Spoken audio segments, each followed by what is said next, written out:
नमस्ते भाइयों। मैं हूं आपका दोस्त एडवोकेट ब्रह्मदत्त। कैसे हैं आप लोग? जैसा कि आप लोग जानते हैं कि मैं हमेशा ही पुरुषों के पक्ष में वीडियो बनाता रहता हूं और नई नई जानकारियां हैं वो साझा करता रहता हूं, क्योंकि सिर्फ एक ही इंटेंशन है कि निर्दोष पुरुषों को बचाना और निर्दोष परिवारों को बचाना। बहुत से लोग जो हैं वो मेरे वीडियो को देखते हैं और मेरे वीडियो को कॉपी करके वीडियो बनाने की कोशिश करते हैं। तो मैं उनको धन्यवाद देना चाहता हूँ कि आखिर में किसी भी तरीके से हमारी मेहनत से या अपनी मेहनत से वो इस कारवां को आगे बढ़ा रहे हैं और लोगों की मदद करने का जो बीड़ा हमने उठाया है उसको सार्थक कर रहे हैं। मैं उनको धन्यवाद देना चाहता हूँ। आपने देखा होगा कि मेंटेनेंस के केस में, चाहे डोमेस्टिक वायलेंस का केस हो, चाहे हिंदू मैरिज एक्ट 24 का केस हो, चाहे सीआरपीसी 125 का केस हो, पत्नियों को शुरू से ही समझा दिया जाता है कि आप पति से अलग होंगी तो आपको मेंटेनेंस मिलेगा। तो शादी होने के बाद में ही उनके दिमाग में ये चीज़ें डाल दी जाती हैं। उनको ये लगता है कि शादी होने से उनकी पति की संपत्ति में, पति की तनख्वाह में, पति के घर में और पति के जीवन में उनका आधा अधिकार हो जाता है।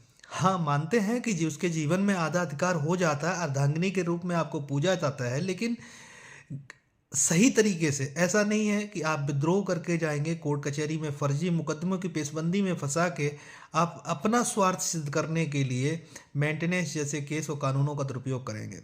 ये जो महिलावादी जो कानून हैं वो महिलाओं के पक्ष में दिखाई तो देते हैं, लेकिन असल मायने में अगर देखा जाए ना, उसका सार्थक जो है ना वो दिखाई देता है 2 साल 3 साल के बाद में, जब लड़कियां जो पत्नियां हैं वो गलत तरीके से फर्जी मुकदमे तो लगा देती हैं। उनको लगता है कि हमारे मुकदमे लगाने से ससुराल वाले परेशान हो जाएंगे, उनको भारी रकम देनी पड़ेगी, जब वो चाहेंगी तब वो तलाक देंगी, जब चाहेंगी तब वो रहेंगी, जब चाहेंगी तब छोड़ देंगी।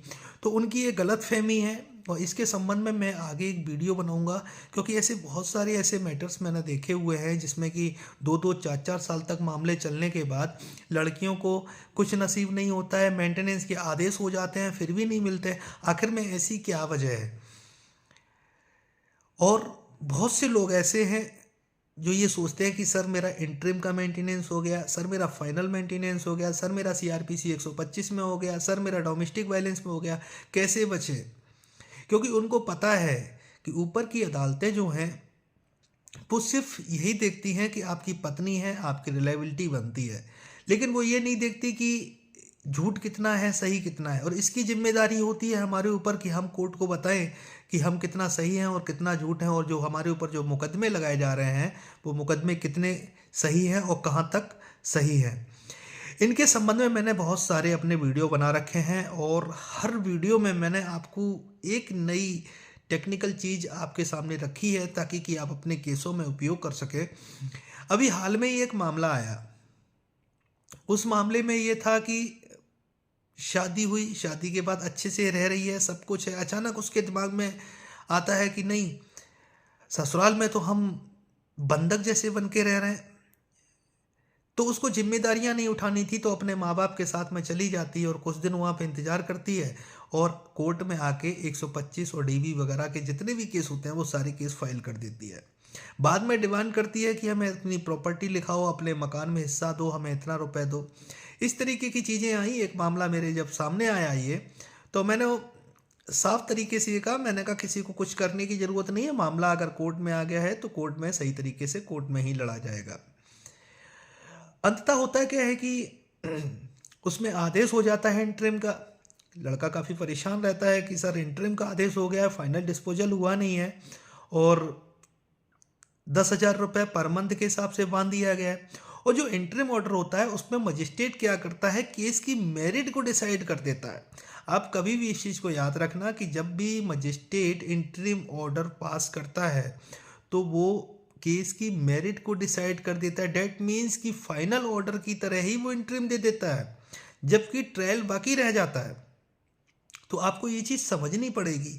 दूसरी बात यह है कि इंटरिम मेंटेनेंस के बारे में मैंने आपको ऑलरेडी पहले बता दिया है कि इसको कैंसिल कैसे कराएं।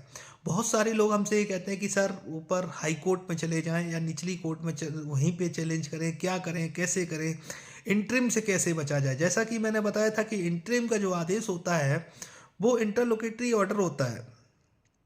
उसके लिए हम सीआरपीसी 482 में जा सकते हैं और नीचे 151 की कार्रवाई कर सकते हैं। अगर कोई महिला के पक्ष में अगर हुआ है और इसकी वसूली अगर फाइल करनी है तो महिला को 125(3) के तहत में ही उस इंटरिम ऑर्डर को कॉम्प्लाइंस कराने के लिए डालना पड़ेगा। अब मैंने ट्रिक निकाली है कि आपने देखा होगा कि कोई भी पत्नी अपने पति के विरुद्ध जब मुकदमा लगाती है तो वो क्या करती है, वो बढ़ा चढ़ा के चीज़ें बोल देती है, उसके माँ बाप की जो संपत्ति होती है उसके बारे में भी बोल देती है। जबकि सबको पता है और कानून में भी ये है कि माँ बाप सास ससुर की संपत्ति में उसका कोई अधिकार नहीं है, इसलिए वो उनकी संपत्ति और उनकी आय दिखा के वो उसकी संपत्ति से मेंटेनेंस नहीं ले सकती।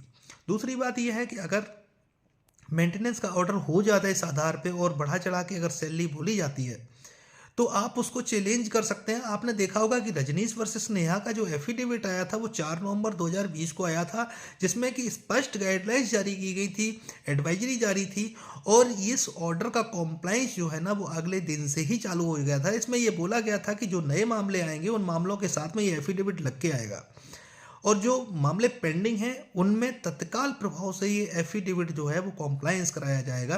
लेकिन आपने देखा कि जब भी कोई इंटरिम ऑर्डर होता है तो मजिस्ट्रेट की जिम्मेदारी बनती है कि उस स्टेज पे ही उस एफिडेविट को दाखिल करवाए, लेकिन ऐसा नहीं होता है। जब भी कोई इंटरिम आदेश होता है तो उसी टाइम पे एफिडेविट मंगा लिया जाता है। ये साफ तरीके से सुप्रीम कोर्ट के गाइडलाइंस का कंटेम्प्ट है। और मैंने अभी 2-3 अभी जजमेंट देखे, एक मेरे मित्र थे उनका जजमेंट था और एक भाई हैं पटना से, उन्होंने एक जजमेंट भेजा, एक मुंबई से थे उन्होंने अपना जजमेंट भेजा। तो मैंने उसमें देखा कि रजनीश वर्सेस नेहा का जो एफिडेविट जो पत्रावली पे जो दाखिल किया गया है उस एफिडेविट के बिहाफ में जज ने अपने इंटरिम ऑर्डर में इस चीज़ को बोला ही नहीं है कि एफिडेविट दिया गया है नहीं दिया गया है। वो जो रजनीश वर्सेस नेहा का जो एफिडेविट है ना वो सिर्फ इस बेस पे लागू किया गया है कि कोई भी पति अपनी इनकम कंसील ना कर पाए और कोई भी पत्नी अपनी तथ्यों को छुपा ना पाए। अगर कोई इन दोनों में से अगर कोई भी अगर तथ्यों को छुपाने की कोशिश करता है तो उसके खिलाफ में आईपीसी 191, 199, 193 और 209 की कार्रवाई होगी एंड कंटेम्प्ट ऑफ कोर्ट की कार्रवाई भी साथ में होगी। तो यहाँ पे क्या होता है कि जो आदेश होता है वो छलपूर्वक तरीके से लिया जाता है। इसके लिए मैंने बताया हुआ है कि आप उस आदेश को, अगर इस तरीके का आदेश अगर हुआ है तो उस आदेश को कैंसिलेशन कराने के लिए आपको किसी हाई कोर्ट में जाने की आवश्यकता नहीं है, आप उसी अदालत में आप उसको कैंसिलेशन के लिए फाइल कर सकते हैं। अगर सीआरपीसी 125 में अगर कोई इस तरीके का आदेश हुआ है, गलत तरीके से आदेश लिया गया है, तो आप उसी अदालत में उस आदेश को फाइल कर सकते हैं। दूसरी बात, अगर डीबी में कोई इस तरीके का आदेश हुआ है, क्योंकि रजनीश वर्सेस नेहा का जो एफिडेविट है ना वो हर तरीके के मेंटेनेंस के लिए है, ऐसा नहीं है कि सीआरपीसी 125 के लिए ही है, तो आप उसको यूज कर सकते हैं, उसको देख सकते हैं और 125 के आदेश को 127(2) के तहत में इसको कैंसिलेशन कराने के लिए डाल सकते हैं। लेकिन इसमें परिस्थितियां दिखानी पड़ेंगी कि परिस्थितियों में बदलाव कैसे हुआ है। परिस्थितियों में बदलाव दिखाते हुए आप उस ऑर्डर को कैंसिलेशन के लिए डाल सकते हैं। परिस्थितियों में बदलाव जैसे कि सपोज आपकी पहले इनकम 10,000 थी और आज इनकम 5,000 हो गई। जब आपके खिलाफ में मुकदमे लगाए गए उस टाइम पे आपकी अच्छी इनकम थी, लेकिन मुकदमे की पेंडेंसी के दौरान आपकी इनकम नहीं रही, आपकी नौकरी छूट गई। इस तरीके की अगर कंडीशंस आती हैं और परिस्थितियों में बदलाव होता है तो आप 127(2) के तहत में आप जा सकते हैं उसी आदेश को लेके, क्योंकि इसमें एनी ऑर्डर बोला गया है, कोई भी ऑर्डर चाहे वो इंटरिम हो चाहे वो फाइनल हो, आप कर सकते हैं इसको। लेकिन इसकी ड्राफ्टिंग बहुत इम्पोर्टेंट है और सब खेल जो है वो ड्राफ्टिंग का है। मैं बहुत सारे वीडियो अपने यहाँ पे बनाता हूँ, मैं सेक्शंस का यूज करता हूँ और मैं लीगल बात करता हूँ। और ये जो मैं वीडियो बना रहा हूँ ये सिर्फ एजुकेशनल पर्पस से बना रहा हूँ, ताकि लोग जो हैं वो अवेयर हों, कानून के प्रति उनकी जागरूकता बढ़े और कानून को अच्छी तरीके से समझें और अपना बचाव करें, अपने परिवार का बचाव करें। इसलिए मैं ये वीडियो अपने बनाता रहता हूँ। दूसरी बात, जो ड्राफ्टिंग होती है वो केस का मेन पार्ट होता है। जितनी अच्छी आपकी ड्राफ्टिंग होगी और उसी आधार पे आपका केस चलेगा। मैं धारा जो है, धारा कोई भी किताबों से पढ़ सकता है, किसी के वीडियो से देख के कोई भी लगा सकता है, लेकिन कौन सी सेक्शन किस जगह पे कैसे लगाना है और उसके बिहाफ में किस तरीके से ड्राफ्टिंग करनी है वो बहुत डिपेंड करता है। अगर आप लोग मेरी सहायता लेना चाहते हैं तो आप लोग हमारे नीचे दिए हुए नंबर पे व्हाट्सएप पे संपर्क कर सकते हैं। और आप लोग मेरी फाइनेंशियल मदद करेंगे तो हम आपकी ज़रूर मदद करेंगे और कोशिश करेंगे कि आपको और आपके परिवार को बचाया जाए।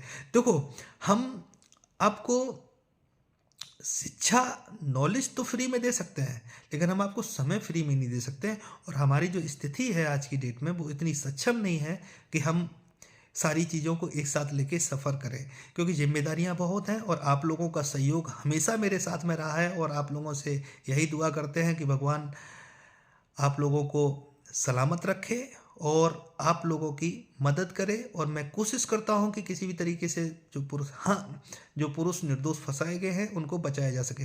हम उनकी भी मदद करेंगे जो महिलाएं प्रताड़ित हुई हैं, वास्तव में प्रताड़ित हैं, झूठी महिलाएं नहीं। झूठी महिलाओं का तो मैं दुश्मन हूँ।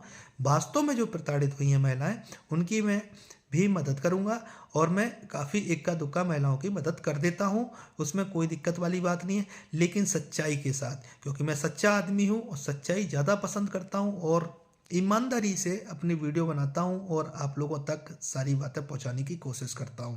अगर ये मेरा वीडियो आपको अच्छा लगा हो तो हमारे चैनल को प्लीज़ प्लीज़ प्लीज़ सब्सक्राइब ज़रूर कर दें, शेयर कर दें, ताकि कि लोगों तक जानकारी पहुंचे। मैं हमेशा ये बात कहता रहा हूँ कि अब तक आप लोगों ने मेरा सपोर्ट किया, अब मैं आपका सपोर्ट करूंगा कि मैं एडवोकेसी लाइन में प्रॉपर तरीके से आ चुका हूं, मेरा रजिस्ट्रेशन भी है, सारा सब कुछ है। और ज़रूरत पड़ेगी तो आपके स्थान पे आके हम आपको बचाने का भी कार्य करेंगे। धन्यवाद।